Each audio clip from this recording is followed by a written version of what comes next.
বিদেশের মাটিতে বারবার মুখ পুড়েছে বাংলাদেশে। বারবার আমরা যে ছবিটা দেখতে পাচ্ছি যে মোহাম্মদ ইউনূস বিদেশ সফর করছেন, আর সেই বিদেশ সফরে গিয়ে তাকে রীতিমতো বিক্ষোভের মুখে পড়তে হচ্ছে।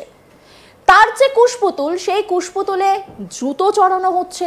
শুধু তাই নয়, রীতিমতো অপমানের পর অপমানের সম্মুখীন হতে হচ্ছে মোহাম্মদ ইউনূসকে।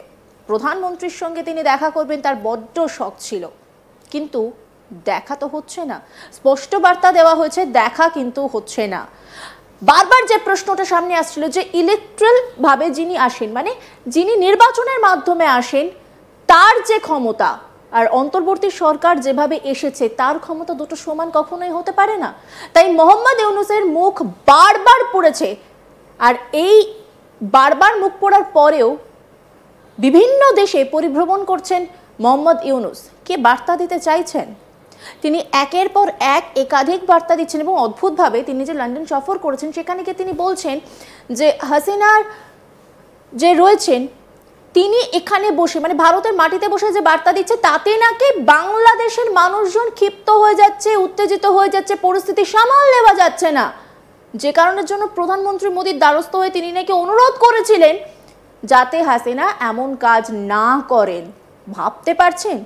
যদিও প্রধানমন্ত্রী বলে দিয়েছেন এটা তার হাতে নেই, তিনি কিছু করতে পারবেন না, কারণ এই গোটা বিষয়টি সোশ্যাল মিডিয়ার মাধ্যমে ঘটছে, এখানে ভারতের কোনো হাত নেই। তিনি স্পষ্ট বার্তা দিয়েছেন। রীতিমতো কোণঠাসা হচ্ছেন মোহাম্মদ ইউনূস। তার মাঝখানে আরও একটা বিস্ফোরক তথ্য কিন্তু সামনে এসেছে, মানে নথি সমেত আমাদের হাতে রয়েছে। এই যে তিনি সফরে গেছেন, লন্ডন সফরে, তার হোটেলের বিল কত হয়েছে জানেন? এই সমস্ত বিষয় নিয়ে কথা বলবো। আমাদের সঙ্গে রয়েছেন আন্তর্জাতিক সম্পর্ক বিশেষজ্ঞ শুভাশিস ব্যানার্জি। নমস্কার, আপনাকে আজ তাক বাংলায় স্বাগত। মোহাম্মদ ইউনূস একের পর এক বিদেশ সফর করছেন, দেশ সামলানোর কথা তিনি এখন ভুলেই গেছেন। মানে যেটা নিয়ে বারবার প্রশ্ন উঠছে যে বাংলাদেশের পরিস্থিতি কি। যদি আমরা বাংলাদেশের রাজনীতির ময়দান দেখি, প্রতিদিন নাটকীয় পরিবর্তন হচ্ছে। আজকে এই ওয়াকারুজ্জামানের নাকি লাইফ থ্রেট হচ্ছে, কাল মোহাম্মদ ইউনূস বলছেন তিনি পদত্যাগ করতে পারেন, তার মধ্যে একের পর এক বিদেশ সফর, আর প্রত্যেকটা জায়গাতে গিয়ে মুখ পুড়ছে। আমার তো মোহাম্মদ ইউনূসকে একটা সাজেশন দিতে ভালো লাগে। এই 10 মাস উনি এই নাটক করে এই সরকার না খেলে উনি যদি একটা ভালো ইউটিউব ট্রাভেল চ্যানেল করতেন, আজকে অনেক মানে হতো, ফলোয়ার বাড়তো। মানে ব্লগার হিসাবে কিন্তু উনার আমি একটা প্রসপেক্ট দেখছি। তোমরা যে যাই বলো ভাই, ওই প্রধানমন্ত্রী হিসাবে প্রসপেক্ট যতটা দেখছি, আমি উনার ট্রাভেল ব্লগার হিসাবে মারাত্মক প্রসপেক্ট দেখতে পাচ্ছি। এধার ওধার যাচ্ছে, বড় বড় লোকের সাথে দেখা করার অ্যাটলিস্ট ইচ্ছা তো প্রকাশ করছে। কিছু জায়গায় ছবি ছাপাও তুলছেন, কিছু জায়গায় পুরনো ছবি আবার করে গিফট করছেন, কিছু জায়গায় ডিম খাচ্ছেন। এবার এখন ডিম, পচা ডিম উনার ভাগ্যে যদি উনার দেশের মানুষরাই দেন, সেখানে তো ভারতের হাত নেই। এখানে তো বলতে পারবে না ভারত ডিম পাঠিয়েছে, সাপ্লাই করেছে লন্ডনে ডিম ছোড়ার জন্য, বা জুতো যেগুলো ছুটছে একদম। মানে সেই ছবিটা একবার দেখাতে বলবো স্যারকে, মানে সেখানে কুশপুতুলে রীতিমতো তার ছবিতে, মানে কুশপুতুলে জুতোর মালা পরানো হচ্ছে। ভাবতে পারছেন লন্ডনের মাটিতে এই যে সেই ছবি, মানে কি অবস্থা। লন্ডনের মাটিতে পৌঁছচ্ছেন, কোথায় তিনি গর্বের সঙ্গে যাবেন, একটা দেশকে রিপ্রেজেন্ট করছেন না, তার এই অবস্থা। একজন তিনি সরকারের প্রধান। না দেখো, আমি তোমাকে একটা কথা বলি। যখন আমি খুব ছোট ছিলাম, সেই সময় একবার কালী পুজোর প্রোগ্রামে দেখেছিলাম, একটা লোক এসেছিল যে 6 ফুট 2-3 ইঞ্চি লম্বা, অমিতাভ বচ্চন নামের নকল, বুঝলে তো। তাকে যখনই সবাই বলছে অমিতাভ বচ্চন বলে ডাকছে, সে খুব আনন্দের সাথে গর্বের সাথে ওনার মতো হাঁটাচলা করছে। যেই মুহূর্তে ওনার হাতে মাইকটা তুলে দেওয়া হলো, উনি কথা বলতে শুরু করলেন, ওনার গলার ভয়েসটা শুনে গোটা স্টেজ ফাঁকা হয়ে গেল। কারণ সবাই আসল আর নকলের পার্থক্য বোঝে। সুতরাং মোহাম্মদ ইউনূস আজকের ডেটে সেটা হচ্ছে একটা নকল প্রধানমন্ত্রী। উনি তো প্রধানমন্ত্রী নন, উনি হচ্ছেন কেয়ারটেকার সরকারের একটা অ্যাডভাইজার। উনি নিজেকে প্রধানমন্ত্রী সাজার চেষ্টা করছেন কেন? উনি বারংবার উনাকে যে দায়িত্বটা উনার কোর্ট দিয়েছিল সেটাকে ভালো করে পালন করতে পারলেই তো। শিক্ষিত লোক, তো শিক্ষিত মানুষ, একটা নোবেল প্রাইজ পেয়েছেন। নিজের দেশ সামলানোর দিকে সত্যি কি মন আছে? কারণ তিনি জবে থেকে রয়েছেন, তারপর থেকে তো বিদেশ ভ্রমণ চলছে, কখনো চীন, কখনো। শুধু তাই না, ওনার কাজের 3টে ভাগ।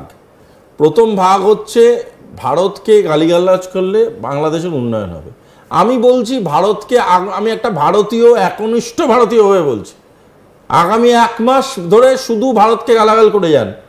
আপনার কি আগস্ট মাসের প্রথম থেকে বাংলাদেশের সব সমস্যা মিটিয়ে যাবে? তো আপনি বলতে পারবেন, দেখাতে পারবেন? ভারতকে এক্ষুনি গালাগাল করা শুরু করুন। আমি আপনাকে প্রচার মাধ্যম দিয়ে দিচ্ছি, সকাল থেকে দাঁত মেজে ভারতকে গালাগাল করা শুরু করবেন, ঘুমানো যাওয়ার আগে গালাগাল করবেন, বাংলাদেশের সব সমস্যা মিটে যাবে?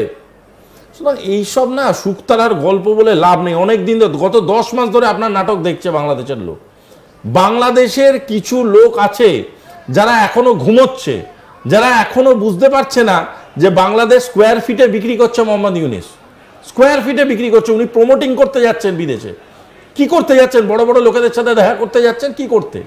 কারণ উনি বাংলাদেশকে অফার করছে যে আমার কাছে এত কাটার বাংলাদেশের জায়গা আছে, নিয়ে নিন, আমার কাছে বন্দর আছে, নিয়ে নিন, আমার কাছে এই আছে, কিনে নিন। এই বেচতে যাচ্ছেন উনি বাংলাদেশকে। উনি বেচার কে? এত বিদেশ সফর, মানে একের পর এক বিদেশ সফর। অ্যাবসলিউটলি। পারপাসটা কি? দেখো, উনি বারবার বলছেন একটা কোন পুরস্কার নিতে গেছেন, এটা তো উনার মিডিয়া ন্যারেটিভ। পুরস্কারটা যে নিতে গেছে, উনি বললেন রয়্যাল ফ্যামিলি উনাকে পুরস্কার দিচ্ছে। রয়্যাল ফ্যামিলি পুরস্কার দেয়নি, রয়্যাল ফ্যামিলি কোনো প্রেজেন্স নেই ওখানে। রাদার দ্বিতীয় কথা হচ্ছে, উনি বললেন প্রধানমন্ত্রীর সাথে ওনার সাক্ষাৎ আছে, প্রধানমন্ত্রী দেখাই করেনি ওনার সাথে, রেকগনাইজই করেনি ওনার স্ট্যাটাসটাকে। উনার দেশের লোক এই ছবিগুলো কি ইন্ডিয়া বানিয়েছে নাকি? এই ছবিগুলো, এই যে ভিডিওগুলো তোমাদের চ্যানেলে দেখা হচ্ছে, এটা কি ইন্ডিয়া বানিয়েছে? এই মানুষগুলোকে ইন্ডিয়া স্পন্সর করে পাঠিয়েছে ওখানে?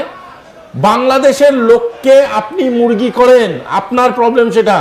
ভারতবর্ষের মানুষকে মুরগি করতে যাবেন না। ভারতবর্ষের মানুষ অনেক অ্যাডভান্স। এই কুশপুত্তলিকা কি ইন্ডিয়া থেকে করে পাঠিয়েছে নাকি লন্ডনে? উঠতে বসতে গালাগাল করছে বাংলাদেশেরই নাগরিকরা। বাংলাদেশেরই নাগরিকরা পচা ডিম ছুঁড়ে মারছে। কেন মারছে আজকের ডেটে? কারণ এই যে যারা এই লন্ডনে নিবাসী যে বাংলাদেশি মানুষজন আছে, তারা তো কিছুটা হলেও ওই জামাতির থেকে একটু হলেও পড়াশোনা জানে, তারা তো একটু হলেও জানে হোয়াট ইজ দ্য ফিউচার। তারা তো বুঝতে পারছে বাংলাদেশ অন্ধকারের দিকে নিয়ে যাচ্ছে এই লোকটা। তার জন্য তারা একটা বিষয় যে বাংলাদেশের পরিস্থিতি খারাপ, অর্থনৈতিক পরিস্থিতি প্রতিনিয়ত খারাপ হচ্ছে, সাধারণ মানুষ কিভাবে খাবে তারা বুঝতে পারছেন না, জিনিসপত্রের দাম প্রচুর বেড়ে যাচ্ছে।